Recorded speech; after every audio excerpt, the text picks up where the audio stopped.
Hello and welcome to our next innovaphone myApps tutorial. In this video, we would like to show you how you can toggle between two calls using the phone app and the Softphone app. See how you can switch back and forth between two calls and how you can start a consultation without ending the current call. You are already in an established phone call with someone. Now, click on Start Consultation. You can either use the search field to look for the new destination, or you can enter the phone number directly, or you can select a contact from your favorites or from your call history. Go ahead and click on the green handset symbol to initiate the phone call.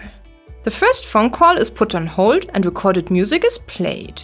As soon as the consultation call is established, and once you are done with the consultation, you can switch back to the first call. Click on the green Retrieve button with the first call. The consultation call will be put on hold and the first call will be reactivated. You can switch or toggle back and forth between the two calls as you please by always activating the call on hold. You can end the consultation call by simply clicking on the red handset button to hang up.